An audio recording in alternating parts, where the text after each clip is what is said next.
So, you thinking about doing a K-swap? Not sure what choices to make, what transmission to use, axles, harness, ECU, which engine to choose? Well, stick around because now you're about to find out with the K-swap guide.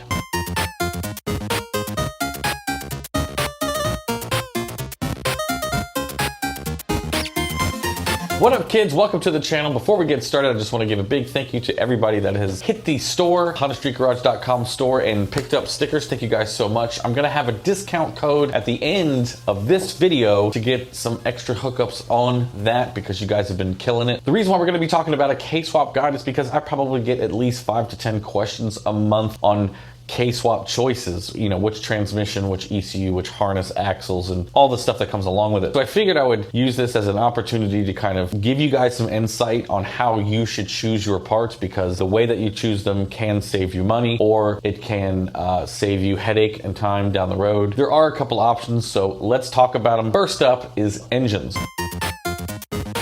Obviously, when it comes to choosing an engine, you're going to be choosing between a K20 and a K24. Now, before I talk about any of those, the first thing that you need to know as far as K-swaps, that most of the parts and things that go along with K-swaps generally revolve around 02 to 04 RSX Type S parts. So keep that in mind as we move along. Engines K20 or K24.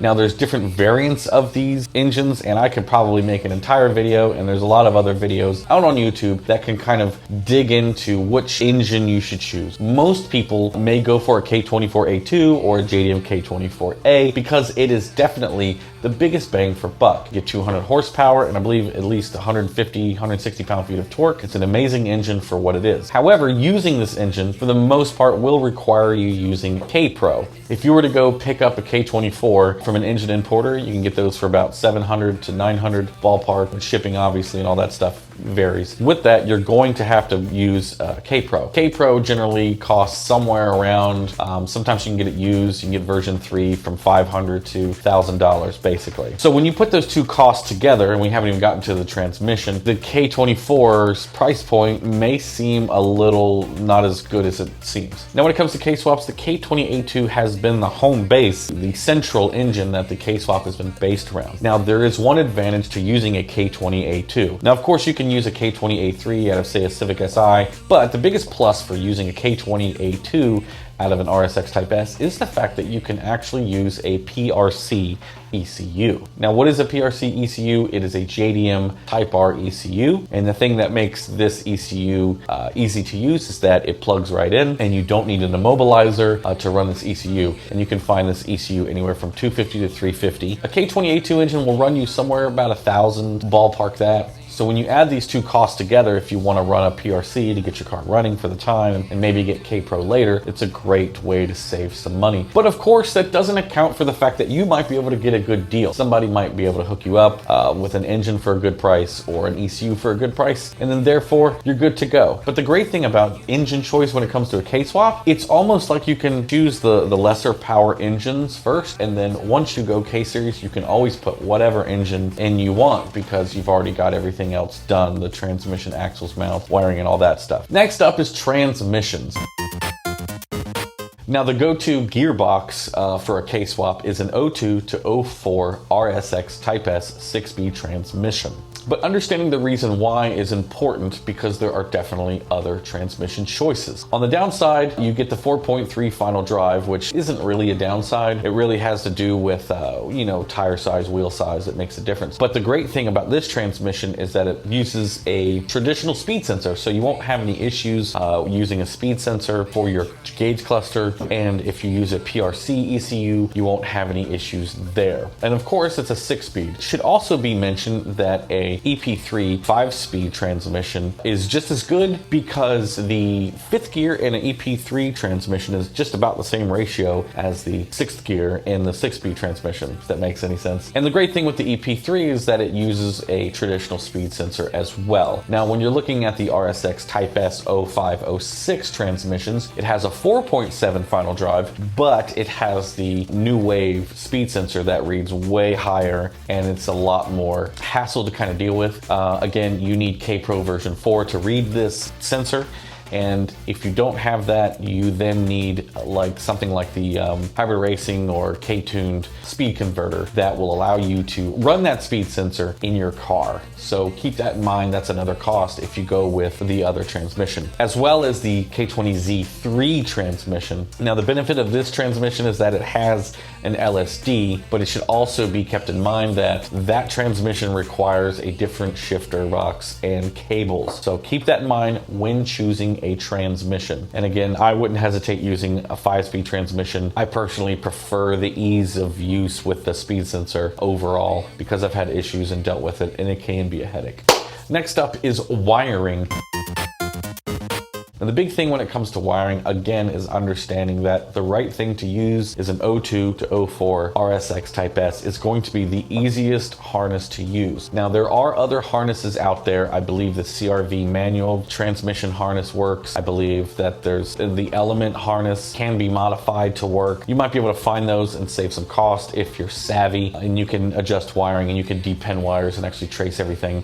Then those harnesses might be a better choice for you. But as far as ease of use, the RSX 02 to 04 Type S engine harness will be the easiest, most plug and play harness to use. And the reason why that is because it's got all of the proper plugs, and Honda for the most part only uses 02 to 04 plugs. So when it comes to plugging it in, it'll be much more simple. And then of course there's the aftermarket companies like Wireworks, Rywire, Private Spec, CJ's Wiring. There's a bunch of solutions when it comes to wiring. Sometimes the downfall of getting a tuck custom harness is that it may take some time to get made. Also, you'll need a conversion harness. Don't forget about this and make sure that you get the right conversion harness with your chassis. The conversion harness is going to communicate the K-Series engine and everything to your car.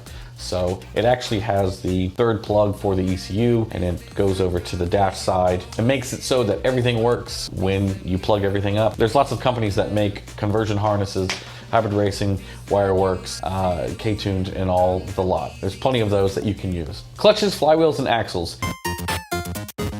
It's pretty standard and obvious to just use a clutch and flywheel from an RSX Type S. The K24A2s, for the most part, you can use those factory clutches and flywheels, but in general, most K20A2s come from automatics. If you need a reference, just to choose a RSX Type S clutch and flywheel setup, but do not forget that if your engine is from an automatic, that you need the manual flywheel bolts. That is very important. Don't use automatic flywheel bolts. I think most people know that, and you'll be good. Now, as far as axles, this is a big one. This is a huge topic that I get messages about constantly all the time about which axles to use. I'm here to say, I know I'm gonna get a lot of comments and hate. Factory axles do not work. They don't. Let me just preface that before you go to the comments section saying that you've had Type S axles for a long time and you've had no problems out of them. There are axles that do end up working, and there's a long story and reason behind that, but for the most part, factory axles are not the best option. There are some that work, and there are some combinations that people believe to work, and some people have had success. Now, I think the part of the reason for that is because over the years,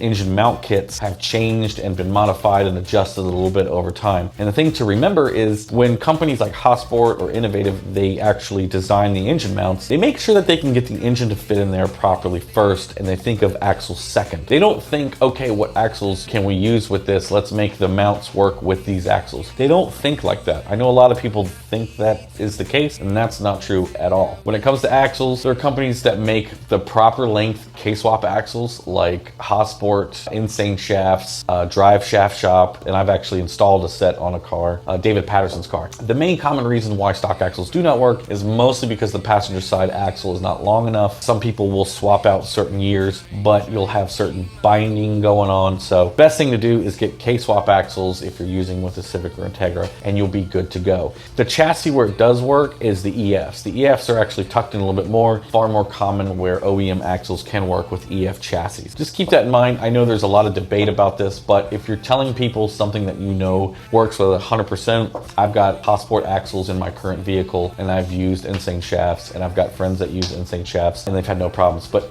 myself, a few friends, David Patterson, a bunch of people that have messaged me over, the last couple years. They've all tried OEM axles, including myself, and the passenger side snapped or the driver side is binding. So keep that in mind. Shifter and shifter cables.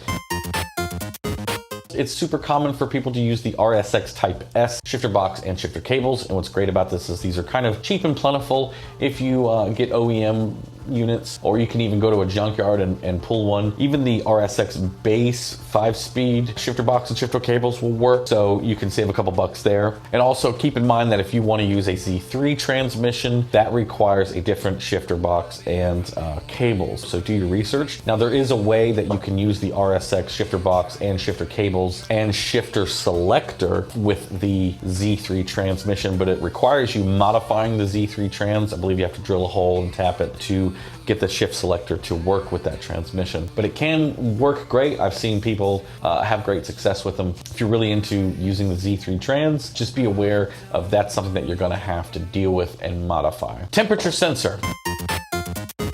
Now the thing with the temperature sensor is that for RSXs and all the other new cars, the temperature sensor is actually located in the radiator and the head, and the ECU kind of determines the temperature and sends a signal to the gauge cluster. Now for the old school cars, this requires installing a temperature sensor, usually on the location on the head next to the intake manifold. You can install a old school temperature sensor that's just a single wire so that you can monitor your temperature on the gauge cluster. Now, of course, K-Pro monitors the temperature with the sensor that is on the head. And of course, with version 4, you can check the temperature on the fly at any point in time through a Bluetooth app, which is great. Having K-Pro is great. ECUs.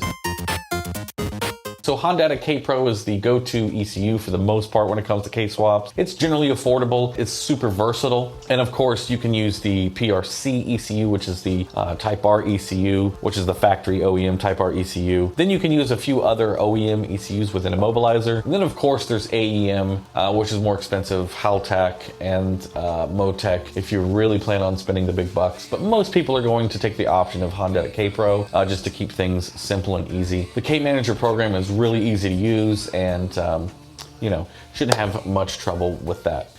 The fuel setup. One of the big things about doing a K-swap is that you need to basically build a fuel setup. This is relatively easy. It's not as hard as you might think. There's plenty of kits out there that will bolt up to the factory setup, but you will also need to add a fuel pressure regulator. That is because the new cars have a returnless fuel system, whereas the old school cars have a return system. So having a variable fuel pressure regulator really helps out, especially with building power in the long run as well. Keep in mind that the fuel setup is something you're going to need to have, and of course, once again, there's plenty of companies out there that make fuel lines, and you've got JB Tuned, Hybrid Racing, K Tuned. There's so many companies out there making parts for these. Exhaust and header. Now, of course, you're going to need a K-swap header to make this thing fit in your vehicle, so you might want to check to see who makes one for your vehicle. A lot of exhaust manifolds can be found on eBay and relatively cheap, but this also means that you're going to need a custom exhaust welded up. You can use your back half exhaust and then of course have it welded up underneath the car. Cooling. The biggest thing about having a K-swap is cooling. It's the most important thing because K-series engines, they get hot and they run hot. They're hot engines. A big thing is using a dual core radiator. It's definitely something you gotta have. Using a full-size dual-core radiator, it will help it even more. But the biggest thing that I would suggest here is don't use eBay fans. Use SPAL fans. Don't cheap out on fans because, again, trying to keep that engine cool is the most difficult thing when it comes to K-swaps. And there's all kinds of stories you can hear from people about bleeding the K-series engine. Sometimes it's really a nightmare. It can be difficult. You may have to raise and lower the front end of the car up and down to really bled out of the system. Mount. Now, this is one that's relatively simple. Companies like Hotsport, Innovative, and a myriad of other companies make mounts for the K-swap, but it should be noted that there are different types of mounts. So like Hotsport, for example, has different mounts for the EKs where you use the EK subframe, but most people choose to elect to use an EG subframe. Those mounts are, variable, as well as they have dual height mounts for ground clearance or hood clearance, and K20s and K24s. So it's kind of like, if you go with the Hasport ones, because they have that many options, you can go K20 or K24 and switch them out whenever you want. I have Hasport mounts, best in the business in my opinion, but I am aware that there are cheaper options out there that can get you by. So in closing, we're gonna wrap this up. If you're looking at doing a K swap, really do your research and think about, once you go K, the great thing is that if something happens to the motor, you can always get another engine and put it in there for a lot less than the initial first swap that'll cost you. Obviously, it'll be expensive when you first K swap a car, but if something happens to your engine and you need to replace it, it's much easier to deal with because you've already got the mounts, transmission, axles, and all that stuff ready to go. If you're looking at a K swap, good for you. I say pull the trigger. It's one of the most fun, reliable engines that you can have in your old school Honda, in my opinion. So Mark from the future here is going to close out the video since the camera cut off and there wasn't any footage left. Thank you guys so much for watching this video. Please click like and subscribe if you haven't already. Got some discounts for you. If you go to hybridracing.com, you can get 5% off your total order over at hybridracing.com. Also, if you go to my store, which is hondastreetgarage.com or damitboy.bigcartel.com, and you use code 13HSG13, you can get 25% off if you buy 2 items or more. Thank you guys so much for watching. I'll see you in the next one. Peace.